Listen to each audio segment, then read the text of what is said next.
Hello बच्चों, chemistry हमारी जो है 3 पार्ट में डिवाइड है। पहला फिजिकल, ऑर्गेनिक और इनऑर्गेनिक।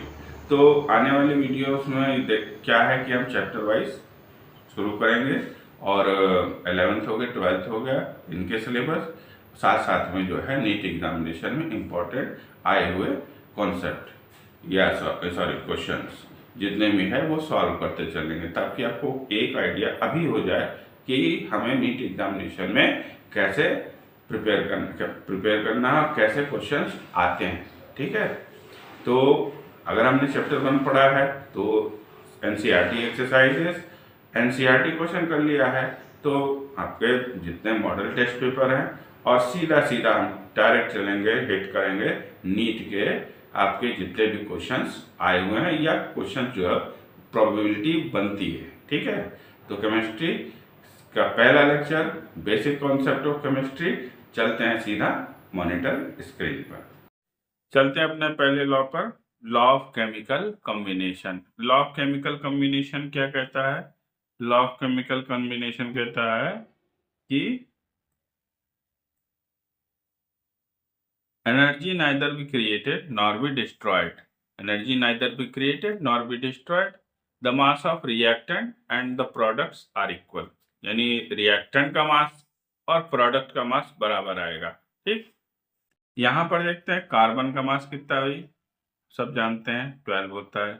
ऑक्सीजन का मास, एक ऑक्सीजन का 16, दो का 32। ठीक, टोटल कितना हो गया 44। यहाँ पर कार्बन का 12, ऑक्सीजन, कार्बन डाइऑक्साइड में 2 ऑक्सीजन है, तो हो गया कितना हमारा 32, और ये भी हो गया हमारा 44।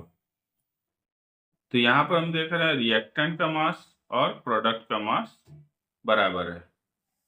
तो यहाँ पर लॉ बताता है कि जो मास पहले रिएक्टेंट का था वही बाद में है। चलिए अब इससे रिलेटेड एक क्वेश्चन लगाते हैं। कह रहा है 1.5 gram of ethane, 1.5 gram of ethane combined with on complete combustion gives 4.4 gram of carbon dioxide and 2.7 gram of water. Show that the reaction is obeys law of conservation of mass. तो यहाँ पर क्या है कि अगर ethane है, हम जानते हैं कंप्लीट कंबशन में जो है जो कार्बन कंटेंट है वो किससे रिएक्ट करेगा? ऑक्सीजन से। बनाएगा क्या? कार्बन डाइऑक्साइड और वाटर। तो यहाँ पर अगर देखेंगे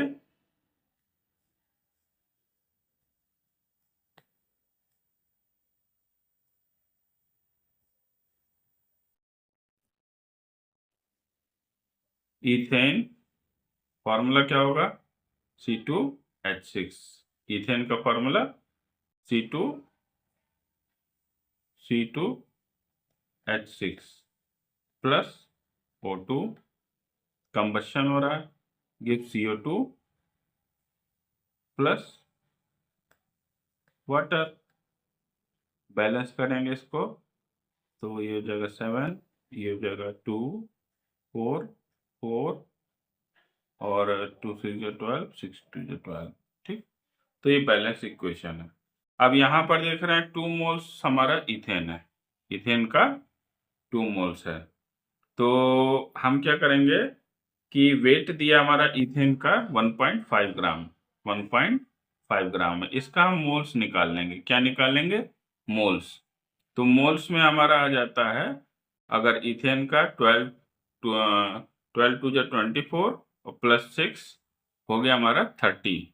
ठीक है, तो 1.5 अपॉन 30 यानी वेट, नंबर ऑफ मोल्स क्या थे? नंबर ऑफ मोल्स थे वेट अपॉन मॉलिक्यूलर वेट। ठीक, तो ये हो गया हमारा 1/20 या 0.05, 0.05 क्या हो गया? 0.05 मोल्स हो गए।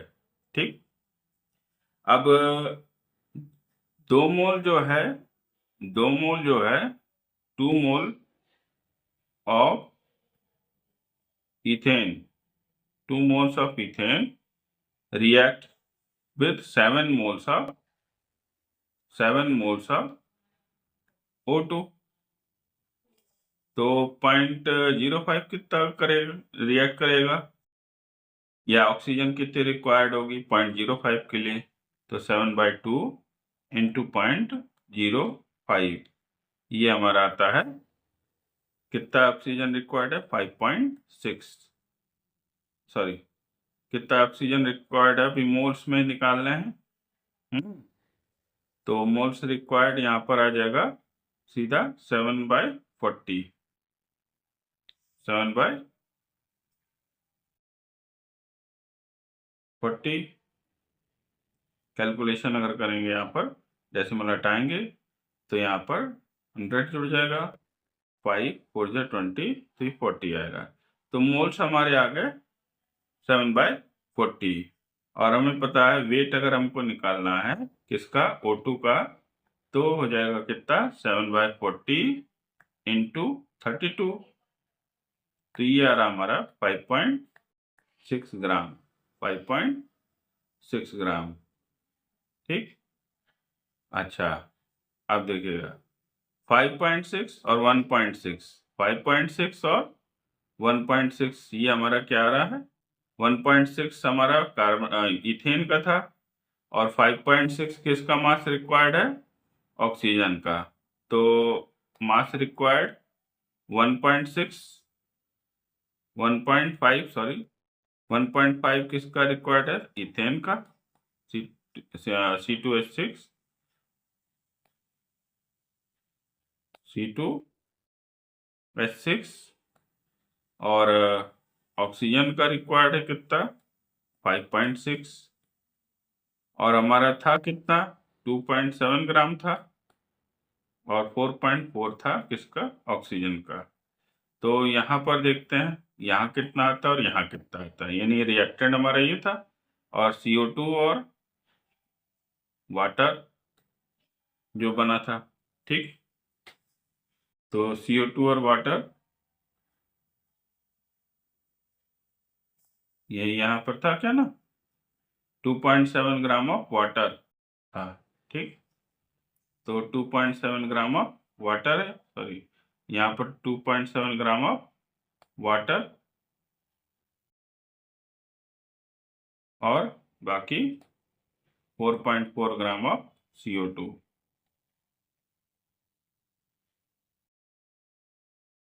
ठीक, अब 7 4 11, और यहाँ पर 1 4 5 6 7, 7.1 इधर, और 6 5 11, और यहाँ 5 1 6 7, 7.1।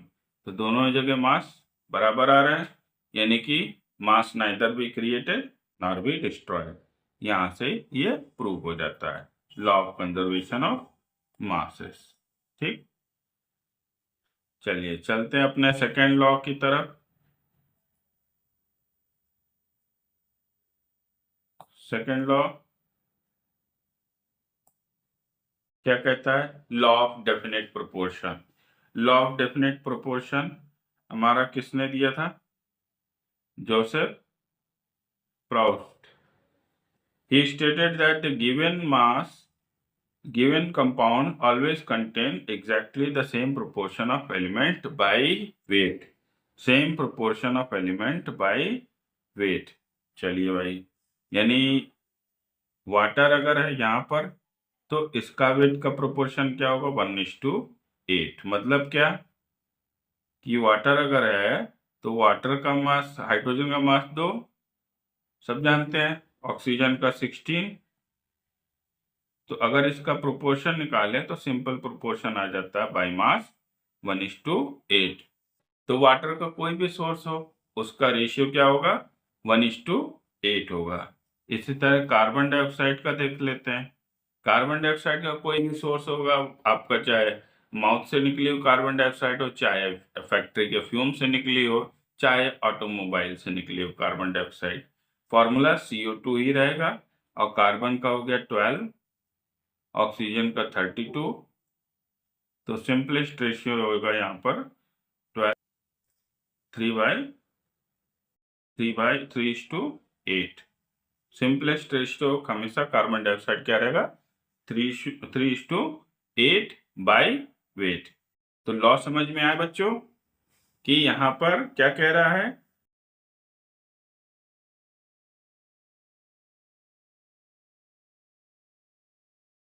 फिर कह रहा है क्या, नेक्स्ट लॉ है law of multiple proportion. Law of multiple proportion क्या कहता है, if two elements combine to form one compound. If two elements combine to form a one compound, the mass of one element that combine with the fixed mass of other element are in the ratio of a small whole number. ठीक, ये John Dalton ने ये law दिया था। यानी एक element के fix mass से अगर कोई दूसरा एलिमेंट कंबाइन कर रहा है और दो डिफरेंट कंपाउंड्स फॉर्म कर रहा है, तो जो फिक्स मास है दोनों सेम एलिमेंट का, उससे जो भी एलिमेंट कंबाइन कर रहा है उनमें आपस में जो है एक फिक्स रेशियो होगा। जैसे and oxygen are known to form two compounds. Carbon and oxygen are known to form the two compound. The carbon content in one of these case this is 42%। Carbon जो है 42.9% है, while the other is it is दूसरे में carbon कितना है 27.3 है। यानी हमारा कंपाउंड किससे बना है, पहली बात कार्बन और ऑक्सीजन से बना है, ठीक। और दूसरा कह रहा है कि एक में कार्बन 42.9% है और एक में कार्बन जो है 27.3% है, ठीक। Show that this data is agreement of the law of multiple proportion। ठीक, अब अगर फिक्स रेशियो आता तो लॉ ऑफ मल्टीपल प्रोपोर्शन आ जाएगा। ठीक, चलते हैं डैशबोर्ड पर। चलिए फर्स्ट केस में देखते हैं। इन द फर्स्ट केस, ठीक, mass percentage of carbon, mass percentage of carbon equal to कितना था 42.9। तो ऑक्सीजन है अगला जो है ऑक्सीजन है, तो मास परसेंटेज ऑफ ऑक्सीजन कितना आएगा 100 माइनस 42.9। ठीक, यह है कितना 57.1%। ठीक, यानी 42 ग्राम 42.9 ग्राम of carbon react with 57.1 gram of oxygen. ठीक, तो 1 ग्राम कितना रिएक्ट करेगा, 1 ग्राम कितना करेगा 57.1 अपॉन 42.9। ठीक, ये हमारा आया 1.33। नोट कर लीजिएगा इसको। ठीक है, फिर सेकंड केस में चल रहे हैं। पहला केस में वैल्यू आया 1.33।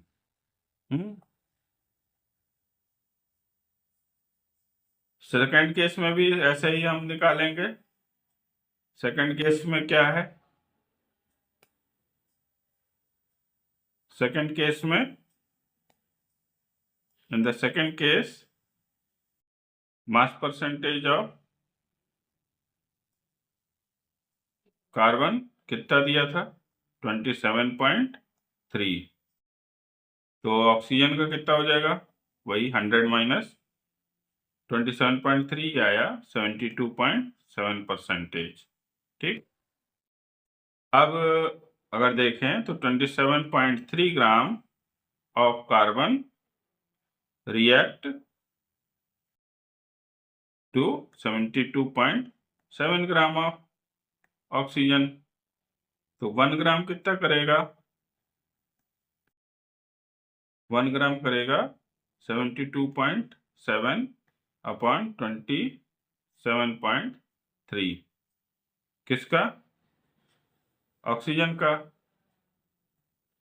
ये आया हमारा कितना 2.66। ठीक। अब हम देख लेते हैं, एक पहले हमारा आया था 1.33 और दूसरा जो आया था वो कितना आया 2.66। तो रेशियो अगर निकालेंगे 1.33 इज टू 2.66,